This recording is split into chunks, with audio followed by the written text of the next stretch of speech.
ಎಲ್ರಿಗೂ ನಮಸ್ಕಾರ. ಇಂದಿನ ವಿಡಿಯೋದಲ್ಲಿ ನಮ್ಮ ದೇಶದ ಮಾಜಿ ಪ್ರಧಾನಿಗಳಾದ ಸನ್ಮಾನ್ಯ ಶ್ರೀ HD ದೇವೇಗೌಡ ಅವರು SSLC ಪರೀಕ್ಷೆಯನ್ನು ಬರೆಯಲು ಸಜ್ಜಾಗುತ್ತಿರುವಂಥ ಮಕ್ಕಳಿಗೆ ಮಾರ್ಗದರ್ಶನ ಮಾಡಿದರೆ ಯಾವ ರೀತಿ ಮಾಡಬಹುದು ಅನ್ನೋದನ್ನು ಅವರ ಧ್ವನಿಯಲ್ಲಿ ಅನುಕರಣೆ ಮಾಡುವಂಥ ಒಂದು ಪ್ರಯತ್ನ. ತಪ್ಪಿದರೆ ಕ್ಷಮಿಸಿ. ಹೇಗಿದೆ ಅಂತ ಪ್ರತಿಕ್ರಿಯೆಯನ್ನು ನೀಡಿ. ಸೌಂಡ್ ಕೊಟ್ಟಿದ್ದೀರೇನ್ರಿ? ಸೌಂಡ್ ಕೊಟ್ಟಿದ್ದೀರೇನು ಸ್ವಾಮಿ?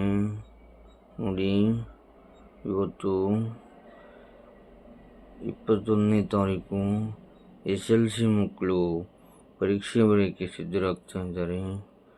ಈ ಒಂದು ಸಂದರ್ಭದಲ್ಲಿ ಒಬ್ಬ ಮಾಜಿ ಪ್ರಧಾನಿಯಾಗಿ ನಾನು ಹೇಳೋದೇನೆಂದರೆ, ದಯಮಾಡಿ ಪಾಲಕರು ಮಕ್ಕಳ ಮೇಲೆ ಯಾವುದೇ ಒತ್ತಡವನ್ನು ಹಾಕಬೇಡಿ. ಆಮೇಲೆ ಮಕ್ಕಳು ಸಹ ಯಾವುದೇ ಆತ್ಮವಿಶ್ವಾಸದ ಕೊರತೆಯಿಂದ ಪರೀಕ್ಷೆಯನ್ನು ಎದುರಿಸಲು ಹೋಗಬೇಡಿ. ಒಳ್ಳೆ ಆತ್ಮವಿಶ್ವಾಸದಿಂದ, ಧೈರ್ಯದಿಂದ ಪರೀಕ್ಷೆಯನ್ನು ಎದುರಿಸಿ. ಮಕ್ಕಳು ಯಾವುದೇ ಒತ್ತಡಕ್ಕೊಳಗಾಗಬೇಡಿ ಅನ್ನೋದು ಒಬ್ಬ ಮಾಜಿ ಪ್ರಧಾನಿಯಾಗಿ ನಾನು ಇವತ್ತು ತಮಗೆ ಹೇಳ್ತಾ ಇದ್ದೀನಿ. ಧೈರ್ಯದಿಂದ, ಆತ್ಮವಿಶ್ವಾಸದಿಂದ ಪರೀಕ್ಷೆಯನ್ನು ಎದುರಿಸಿ. ಇದು ನಿಮ್ಮ ಜೀವನದಲ್ಲಿ ಎದುರಿರುವ ಅಗ್ನಿ ಪರೀಕ್ಷೆ ಇಲ್ಲ, ಇದು SSLCಯ ಒಂದು ವಾರ್ಷಿಕ ಪರೀಕ್ಷೆ. ಇಷ್ಟನ್ನು ನೀವು ಅರ್ಥ ಮಾಡಿಕೊಂಡು ಪರೀಕ್ಷೆಯನ್ನು ಎದುರಿಸಿ. ಅಣ್ಣ, ಪಿಜ್ಜಾ ಬರ್ಗರ್ ತಿನ್ಬೇಕಂತ. ಯಾರು ನಾನ್ ಸೆನ್ಸ್, ಗೆಟ್ ಲಾಸ್ಟ್. ಒಬ್ಬ ಮಾಜಿ ಪ್ರಧಾನಿಗೆ ಪಿಜ್ಜಾ ಬರ್ಗರ್ ತಿನ್ನಿ ಅಂತ ಹೇಳ್ತಾ ಇದ್ದಾರೆ.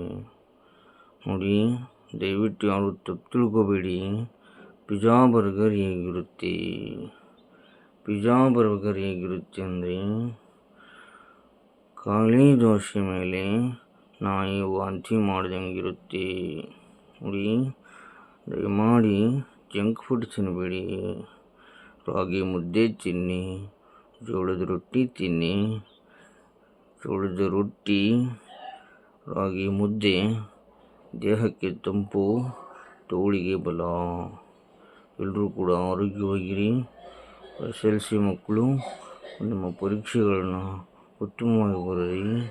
ನಿಮ್ಮ ಭವಿಷ್ಯ ಬಂಗಾರವಾಗಲಿ. ಸಂದರ್ಭದಲ್ಲಿ ನಾನು ಎಲ್ಲ ಮಕ್ಕಳಿಗೆ, ರಾಜ್ಯದ ಎಲ್ಲ ಮಕ್ಕಳಿಗೆ ಶುಭವನ್ನು ಕೋರ್ತೇನೆ. ನಮಸ್ಕಾರ.